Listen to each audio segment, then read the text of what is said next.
The first thing I remember isn't what I saw, it's the sound. Panicked breathing, too fast, too shallow. I assumed it was mine until I realized I was holding my breath. The breathing kept going. Then the voice came through the small black box on the desk.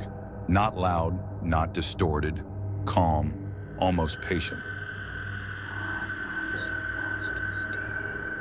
I remember thinking, this is fine, I'm just tired. I remember thinking, this is exactly what I came here for. I was wrong. Have you ever been somewhere that just felt off? A place that should be totally normal, but every bone in your body is screaming at you to leave? Those are called liminal spaces. The word liminal comes from the Latin word for threshold. They're the in-between places, the transitions. They're not meant for staying in. Think about an empty school hallway on a weekend, a deserted mall after it closes, or a hotel corridor in the middle of the night.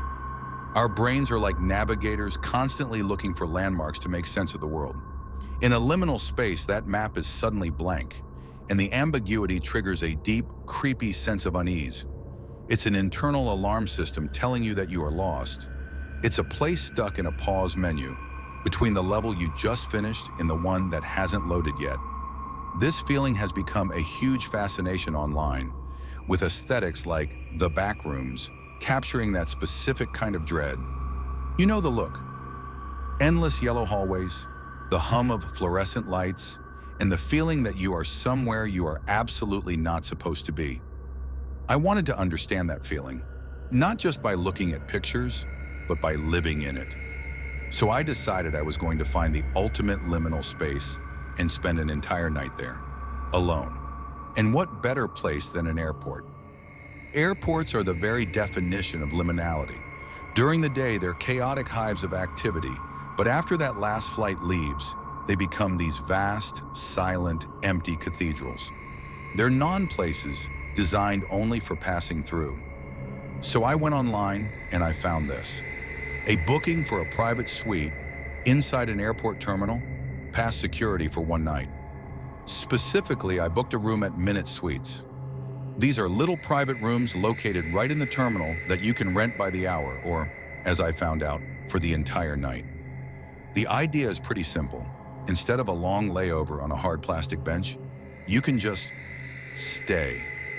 You get a bed, a desk, and a door that locks, creating this tiny, isolated pod right in the heart of the terminal. It was the perfect controlled environment to experience the true, unfiltered weirdness of a deserted airport at 3 a.m. My plan was to check in, wait for the terminal to empty out, and then document what it actually feels like when a place built for thousands of people suddenly only holds one. I got to the airport late in the afternoon. The energy was exactly what you'd expect. Controlled chaos, rolling suitcases, muffled announcements, and everyone rushing to get somewhere else. A symphony of purpose. But my destination was the airport itself. After I cleared security, I found the Minute Suites tucked away between a newsstand and a coffee shop that had already closed for the night. The check-in felt surprisingly normal. The staff member was friendly and showed me how the room has a sound masking system to help block out the airport noise. She handed me a key card and, with a polite smile, told me she'd be at the desk all night if I needed anything. It was a little comforting, but it also just highlighted how weird this whole situation was. My suite was tiny, but it was clean.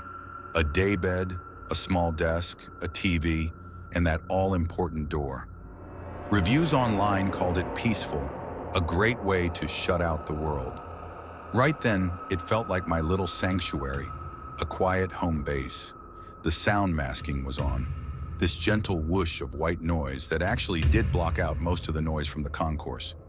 Over the next few hours, I just watched as the airport began to transform. The river of people slowed to a trickle. That frantic energy was replaced by the slow, steady movements of the cleaning crews. One by one, the metal grates on the shops came slamming down. The symphony of purpose just faded out into a low electronic hum. By 11 p.m., the last flight from my concourse boarded. I watched the last few passengers vanish down the jet bridge. And then, silence. A deep, sterile silence that felt heavier than just the absence of noise. I was alone. I grabbed my camera and my gear, an EMF meter, a spirit box, and an audio recorder, and stepped out of my suite. The change was stunning. The endless hallways, which were just pathways to gates a few hours ago, now felt like these repeating corridors stretching into pure darkness. The glowing ads on the digital screen seemed almost eerie, playing to an audience of nobody. My footsteps echoed in a way they couldn't before. The only other sounds were the constant hum of the moving walkways, just gliding along for no one, and the occasional ghost voice of a PA announcement, reminding me not to leave my bags unattended. A ghost voice in a ghost town. I walked for what felt like miles. Gates C10, C12, C20, all completely identical. The repetition was messing with my head. I passed an empty food court, chairs stacked on tables, making these strange skeletal shapes in the dim light. This is the core of the liminal feeling. It's like looking at a mannequin. All the human features are there, but without the spark of life, the result is uncanny and alien. I decided to do my first investigation session right there, in the food court. I turned on the EMF meter. Nothing. Not a surprise. Airports are jungles of wiring and Wi-Fi. Debunking is part of the process. Then I switched on the spirit box, a device that scans radio frequencies, theoretically creating a space for communication. I started asking questions. Is anyone here with me? Can you tell me your name? The box just spit out the usual jumble of sounds. For 20 minutes, I just sat there in the dark, listening to static. Honestly, I was starting to feel a little silly, like I booked a whole airport just to talk to myself. I packed up my gear and started the long walk back to my suite, a bit disappointed, but mostly just struck by the profound, beautiful emptiness of it all. The unease I felt wasn't scary, it was more sad. A sadness for a place that had lost its purpose. It was back in the suite around 1:30 a.m. when things started to get weird. The awe I felt earlier had worn off, and now I was just exhausted. I was lying on the daybed, door locked, scrolling through my footage. The white noise machine was humming, creating this supposedly peaceful little bubble. But the silence from outside felt like it was physically pressing in on the room, like deep sea pressure. That's when I heard it, a faint tapping sound. I froze, listening over the white noise. Tap, tap, tap. It was rhythmic. It sounded like it was coming from the wall that connected my suite to the main hallway. My first thought, cleaning crew.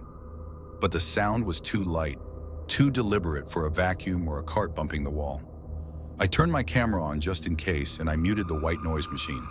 The terminal's silence rushed in, and the tapping was suddenly much clearer. Tap, tap, tap, tap. It wasn't random. It was a pattern. My heart started hammering in my chest. I stood up and pressed my ear against the wall. The tapping stopped. I held my breath, waiting. Nothing. I told myself it was the building settling, an ice machine somewhere down the hall. My mind, totally primed by this creepy environment, was just playing tricks on me. Anxiety from being in a transitional space can do strange things to you. I decided to try the spirit box one more time, right there in the room. I felt so vulnerable. Out in the massive concourse, at least I had space to run. In this tiny box, I was cornered. I turned it on. The static crackled.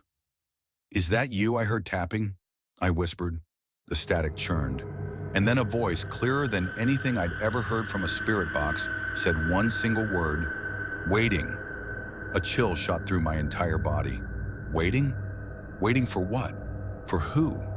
The word was so perfect for an airport, but so completely terrifying in that moment. Then another voice, this one harsher, more aggressive, growled, "Gate!"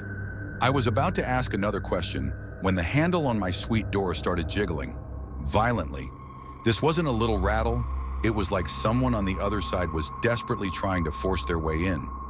I leaped back, pointing my camera at the door, my breath catching in my throat. I knew it was locked. I had checked it. But for one horrifying second, I was sure it was about to fly open. And just as suddenly as it started, it stopped. The handle was still. The terminal outside was silent again. No footsteps walking away, no cart, nothing. I just waited, totally rigid with fear, for what felt like an hour. I thought about the employee at the front desk. But what was I going to tell her? That my door handle jiggled? That's when the spirit box spoke one last time, without me even asking a question.